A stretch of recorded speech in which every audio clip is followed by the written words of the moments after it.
ہر عمل کا رد عمل. اور اللہ تعالیٰ فرما رہے ہیں من عمل صالحا من ذکر او انثى وهو مؤمن فلنحيينه حیاتا طیبہ. جس مرد نے، جس عورت نے ایمان کی حالت میں نیک عمل کیے، اچھے عمل کیے، اللہ کو راضی کرنے والے عمل کیے، تو فَلَنُحْيِيَنَّهُ حَيَاةً طَيِّبَةً، ہم اس کو مزیدار زندگی عطا فرمائیں گے، پاکیزہ زندگی عطا فرمائیں گے، پرسکون زندگی. اس کے بہت سارے ترجمے ہو سکتے ہیں. پرسکون زندگی دیں گے، مطمئن زندگی دیں گے، مزیدار زندگی دیں گے.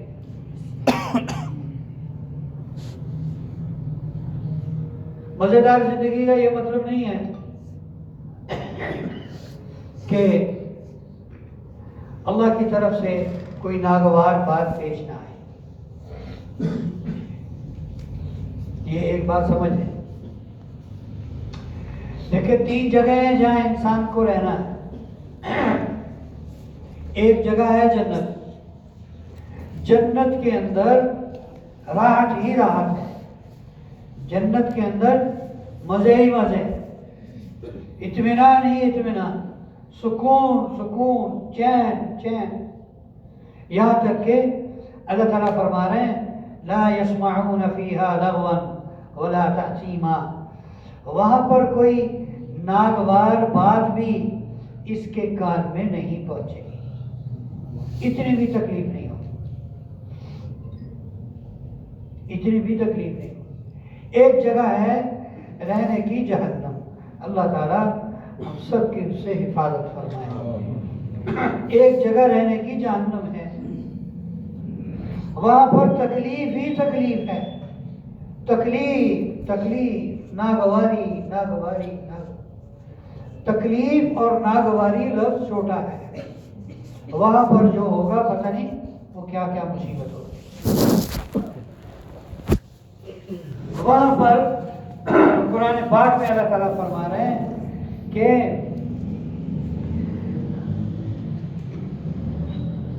جو لوگ جہنم کے اندر ہوں گے وہ کہیں گے ربنا اخرجنا منها فإن عدنا فإنا ظالمون. اے اللہ ایک دفعہ ہمیں یہاں سے نکال دے. اگر ہم نے اب واپس دنیا میں جا کر کوئی گڑبڑ کی تو پھر واقعی سزا کے مستحق ہوں گے. تو فرشتہ جواب دے گا اخسؤوا فیہا ولا تکلمون، ہے اسی میں ہی تمہیں رہنا ہے، تمہیں بات کرنے کی بھی اجازت نہیں ہے، تمہیں فریاد کرنے کی بھی اجازت نہیں، بات نہ کرو، وہ ٹائم گزر گیا.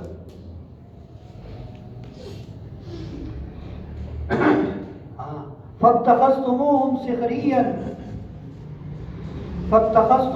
سِخْرِيًّا، وہاں پر دنیا میں جب تم تھے اس وقت تم نصیحت کی باتوں کو مذاق بناتے تھے، تم نے دین کو کھلونا بنا لیا تھا.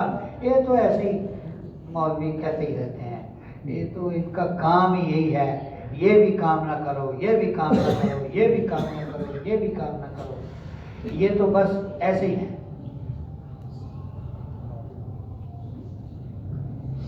حتی انسوکم ذکری وکنتم منہم تضحکون، وہاں پر تم ہنستے تھے، مذاق بناتے تھے کہ یہ دیکھو یہ کیا کہہ رہے ہیں، یہ کیا کہہ رہے ہیں، یہ کیا کہہ رہے ہیں. آج ابھی آئے ہو تو دیکھو ذرا. تو میں عرض کر رہا تھا کہ ہر عمل کا کیا ہے بھائی، رد عمل ہے. آج ہم جتنے عمل کر رہے ہیں، جتنے اعمال ہم آج کر رہے ہیں ان کا خمیازہ ہم یا بھگت رہے ہیں یا بھگتیں گے دنیا میں اور آخرت میں. اس لیے اعمال کو سوچ سمجھ کر کرنا، اعمال کو سوچ سمجھ کر کرنا. اور اعمال کرتے ہوئے دیکھنا کیا کر رہے ہیں، کیا کر رہے ہیں۔ آج ایک طوفان بدتمیزی مچا ہوا ہے، ہاں جی، ایک ہندوانہ تہوار کو لے کر ایک طوفان بدتمیزی مچا ہوا ہے۔ کسی کو نہ خود اپنی پرواہ ہے، نہ اس کو کسی دوسرے کی پرواہ ہے۔ میں نے ایک عالم سے سنا، وہ کہہ رہے تھے کہ کسی کی ڈور سے کسی کا گلا کٹ گیا، اس کو قتل کا گناہ ہوگا، قیامت کے دن پکڑا جائے گا، اس کو پتہ بھی نہیں ہوگا کہ میرے ذمہ میری ڈور سے کوئی قتل ہو گیا، کسی کا گلا کٹ گیا، اس کو پتہ بھی نہیں ہوگا، اور قیامت کے دن اس کے نامہ اعمال میں قتل کا گناہ لکھ دیا گیا۔ اس کو ہم مذاق سمجھ رہے ہیں۔ اچھا، اس پر ایک تو ہے دین کی طرف سے پابندی، ہماری دینی حمیت اور غیرت ہمیں اس برے فعل سے منع کرے کہ یہ غیر مسلم قوموں کا تہوار ہے، ہمارے دین میں اس کی کوئی اجازت نہیں، ہمیں اس سے دور رہنا چاہیے۔ ایک اس سے گورنمنٹ منع کر رہی اور وہ پکڑ کے لے جا رہے ہیں اور بند کر رہے ہیں، اور ہم پیسے دے دے کے چھوٹ کے پھر گھر آ رہے ہیں۔ یعنی پیسے دے کر ہم اپنے لیے گناہ کے مواقع پیدا کرتے ہیں، پیسے دے کر۔ پھر صحیح سب باتوں کو چھوڑیں، مجھے یہ بتائیں کہ آج کے دن جو ہمارے معاشی حالات ہیں وہ اس بات کی اجازت دیتے ہیں؟ کیوں نہیں؟ معاشی حالات جو ہیں ہمارے، ایک طرف ہم رو رہے ہیں، ہم پیٹ رہے ہیں کہ جناب فلاں چیز مہنگی ہو گئی، فلاں چیز مہنگی ہو گئی، دیر نگری مچی ہوئی ہے، فلاں اتنے کی تھی وہ اب جناب اتنے کی ہو گئی، فلاں چیز اتنے کی تھی وہ اب اتنے کی ہو گئی، بس اب تو بندہ ہی سستا رہ گیا۔ کیوں جی، یہ باتیں ہوتی ہیں کہ نہیں ہمارے معاشرے میں؟ دوسری طرف جب ایک موقع ایسا آتا ہے کہ جس میں خرچ کرنا، یا اس میں بعض دفعہ ہمارا خرچ کرنا تو صحیح ہوتا ہے، لیکن ہمارے خرچ کرنے کا اسٹائل ذرا تبدیل ہوتا ہے، طریقہ کار تبدیل ہوتا ہے، وہ طریقہ کار منع ہے، اور وہاں پر ہم کچھ بھی نہیں کرتے، وہاں پر ہم رکنے کا نام نہیں لیتے، ایسے ہے جیسے ہماری ریس تو ہے بریک نہیں ہے، چلو دوڑاؤ گاڑی۔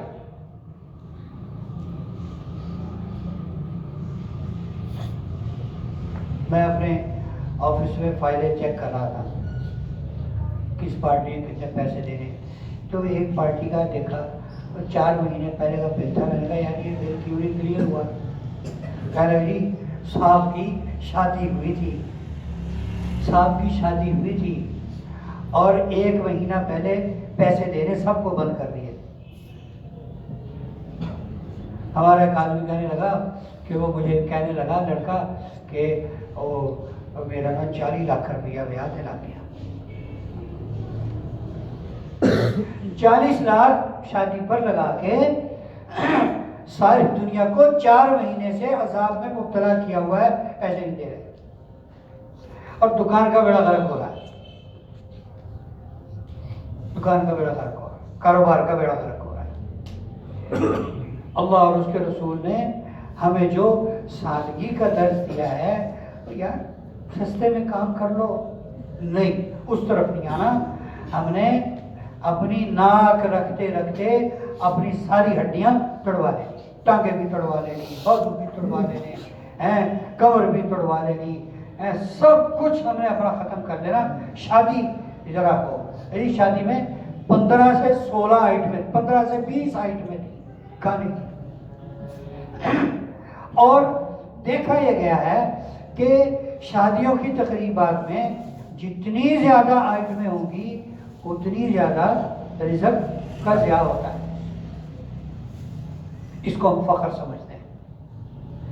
اور پھر جو سب سے زیادہ ہمیں مارا ہوا ہے وہ ہمارے اسٹیٹس نے، اسٹیٹس کے ہم اس قدر بھوکے ہیں کہ لاکھوں روپے لگا کر جو کھانا بنوایا ہے، ہمارا اسٹیٹس ہمیں یہ بھی اجازت نہیں دے رہا، جاتے ہوئے ان سے پوچھ لیں بھائی ہمارا کھانا جو بچا ہے وہ دو ہمیں، ہم اس کا کوئی بندوبست کریں گے۔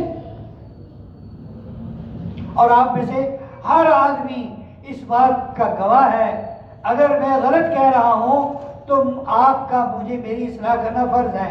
مجھے بتائیں، جو چیز ہم پلیٹوں میں چھوڑ دیتے ہیں وہ کسی کام میں آتی ہے؟ کبھی کسی نے دیکھا کہ انہوں نے بڑے احترام سے، بڑی احتیاط سے یہ اللہ کا رزق ہے، اس کو ضائع نہیں کرنا چاہیے، جو ہمارا بچا ہوا ہے وہ کوئی مسکین کھا لے گا، اس کو پتہ بھی نہیں ہے۔ اس قدر خدا کا رزق ہے، وہ کوڑے کی اور کچرے کی جگہ پر چلا جاتا ہے۔ بتائیں ہمارے حالات کیسے درست ہوں گے پھر ہمارے ہاتھوں سے؟ اچھا وہ جو پھینکنے والے ہیں ان کو تو بالکل سمجھ عقل نہیں ہوتی، جو کھانے والے ہوتے ہیں بابا وہ تو کھاتے پیتے گھرانوں کے سارے ہوتے ہیں۔ ویسے ہم آج تک سنتے آئے مولوی کھاتے بہت ہے، مولوی کھاتے بہت ہے۔ میں آپ کو اللہ کی قسم کھا کے مسجد میں باوضو منبر پر بیٹھ کر کہتا ہوں کہ کسی کھانے پر کبھی یا کھانے کے لیے کبھی ہم نے چھلانگیں نہیں لگائی، عزت سے آ گیا کھا لیا، نہیں آیا تو کوئی بات نہیں ہے، کوئی مسئلہ نہیں ہے۔ جبکہ کرسیاں کون پھلانگتا ہے اور جناب ہڑبونک مچتا ہے، ایسے جیسے قیامت آ گئی، کھانا اور روٹی کھول گئی ہے، روٹی کھول گئی ہے۔ کون کرتا ہے؟ اچھے خاصے ماشاءاللہ پڑھے لکھے سوٹے بوٹے لوگ، وہ چھلانگے مار مار کے، اور وہ بھئی تھوڑا ڈال لیں، بھئی آپ نے ساری آئٹمیں چیک کر لی، آپ تھوڑا ڈال لیں، چکھ لیں، جو آئٹم آپ کے کھانے کی ہے وہ پھر زیادہ ڈال لیں۔ ایک آئٹم دو آئٹم سے آپ نے پلیٹ بھر لی، وہ آپ کو اچھی نہیں لگی، آپ نے وہی چھوڑ دی۔ اس قدر بے دردی کے ساتھ اللہ کا رزق ضائع کر رہے ہیں ہم اپنے ہاتھوں سے، اور ہمیں نہ خدا کا ڈر ہے، نہ ہمیں شرم و حیا ہے، نہ غیرت ہے، نہ ہمیں کچھ خیال۔ ہم اپنے معاشی حالات کا ہی کچھ خیال کریں، ہم اپنے معاشی حالات کا کچھ خیال کریں، کدھر جا رہے ہیں ہم؟ جس کے پاس چار پیسے آتے ہیں وہ یہ کہتا ہے بس شادی پر لگانے، شادی پر لگانے، شادی بخشوا دے۔ میرے محترم دوستو، میں نے پہلے عرض کیا کہ ہر عمل کا ایک رد عمل ہے، اور ہمارے جسم سے صادر ہونے والی ہر عمل کا ایک اثر ہے، حتیٰ کہ ہماری زبان سے نکلنے والی ہر بات کا کیا ہے؟ ایک اثر ہے۔ اللہ کے نبی نے ارشاد فرمایا، اس کا مفہوم ہے، ایک روایت میں اللہ کے نبی نے چند گناہ گنوائے کہ یہ گناہ جب ہوگا تو تیار رہو، یہ اس کا رد عمل ضرور۔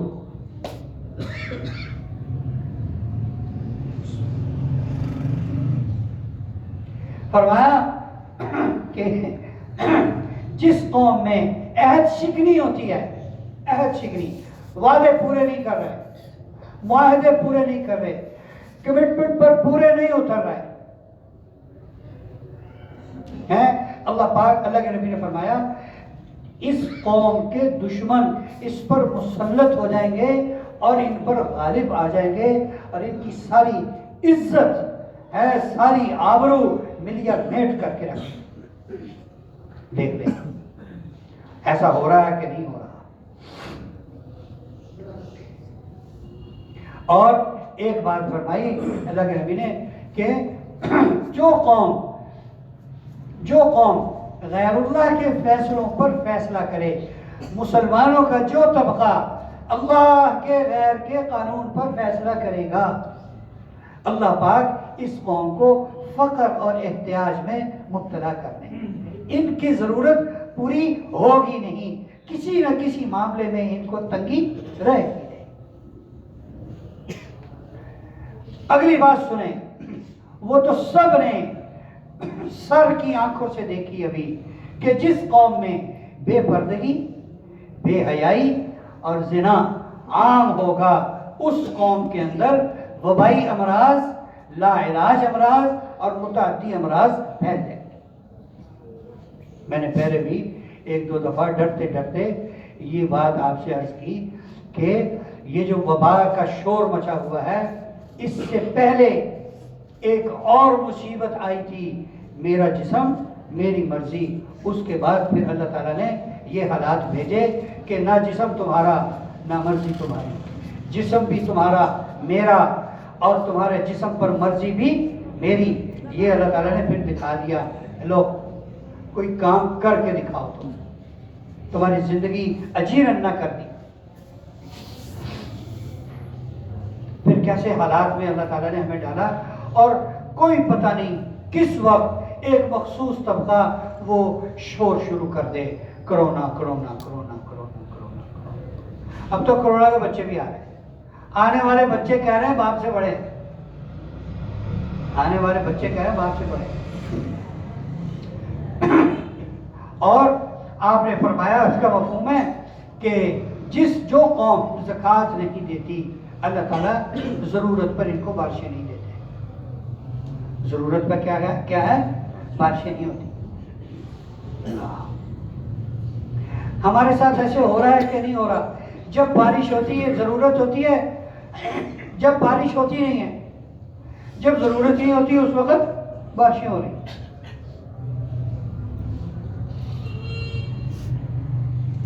اور ایک آپ نے ایک بات یہ ارشاد فرمائی، اس کا مفہوم ہے کہ جو قوم ناحق فیصلے کرے ان کے اندر خون کی کثرت کر دیتے ہیں اللہ، قتل کثرت کے ساتھ ہوتے ہیں۔ کبھی کہیں قتل ہو گیا، کبھی کہیں قتل ہو گیا، کبھی کہیں قتل ہو گیا، ہر طرف ایک خوف و ہراس کی فضا قائم ہے۔ ایک روایت میں ہے آپ علیہ السلام نے ارشاد فرمایا کا مفہوم ہے، جس قوم میں سود کثرت کے ساتھ ہو، سود کثرت کے ساتھ ہو، اس میں کثرت کے ساتھ اللہ موتیں رکھ دیتے ہیں۔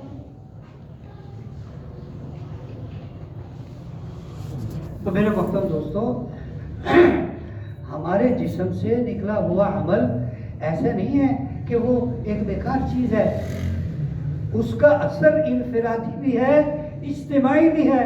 دیکھیں ایک قصہ کئی بار آپ نے سنا ہوگا، موسیٰ علیہ السلام کے زمانے میں بارش ہونا بند ہو گئی، اللہ کے نبی زندہ ہیں، اللہ کے نبی زندہ ہیں، بارش ہونی بند ہو گئی۔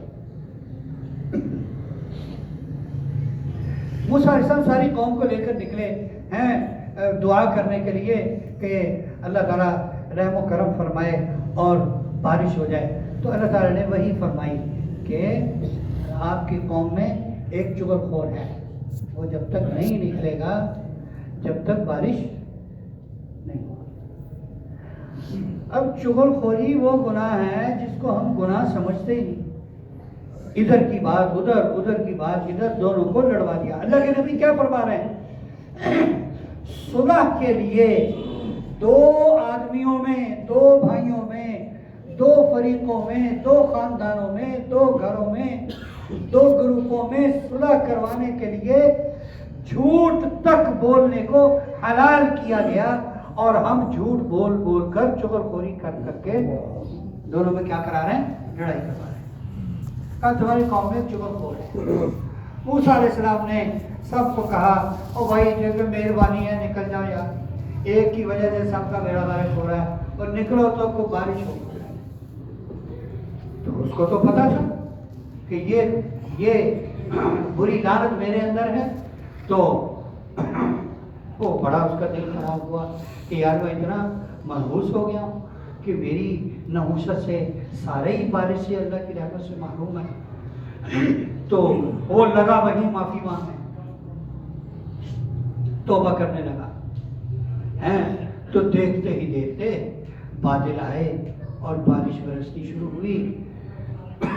تو موسیٰ علیہ السلام نے اللہ تعالیٰ سے عرض کیا کہ یا اللہ، نکلا تو کوئی بھی نہیں، گیا تو کوئی بھی نہیں، آپ نے بارش کیوں برسائی؟ کیسے، کس کی وجہ سے اب بارش ہوئی؟ تو اللہ تعالیٰ نے فرمایا جس کی وجہ سے روکی ہوئی تھی اسی کی وجہ سے برسات۔ دیکھیں، برے عمل کی وجہ سے، ایک آدمی کے برے عمل کی وجہ سے بارش بند تھی، اس نے جب توبہ کی تو بارش ہو گئی۔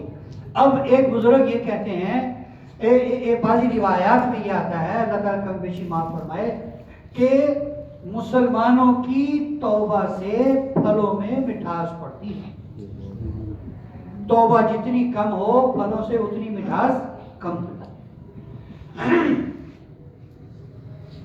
اور ایک روایت میں یہ آتا ہے کہ جب مسلمانوں کے گناہ زیادہ ہو جائیں اور توبہ نہ ہو اور اللہ بارش برسانی بند کر دیں تو فرشتوں تو پرندوں کو اسی وقت معلوم ہو جاتا ہے کہ انسانوں کے گناہوں کی وجہ سے آج ساری دنیا، ساری مخلوق پانی سے محروم ہے، اور پرندے انسانوں پر لعنت کرتے ہیں کہ تمہارے برے اعمال کی نحوست سے آج ساری مخلوق ہیں، پرندے بھی اور رینگنے والے کیڑے بھی، کیڑوں تک، چیونٹیوں تک پانی سے محروم ہو گئے، تمہارا ناس ہو، تم پر اللہ کی لعنت۔ یہ پرندے ایسے انسانوں کے حق میں بات کرتے ہیں۔ اب دیکھیں ہمارے اعمال کی، جب میرے مقصد دوستو برے اعمال کی جب ایسی تاثیر ہے تو پھر ہمیں اپنے اعمال کی اصلاح کے لیے کس قدر فکر مند ہونا چاہیے، اور آج ہم کتنے غافل ہیں۔ اللہ تعالیٰ مجھے اور آپ سب کو اپنے اعمال کی اصلاح کی فکر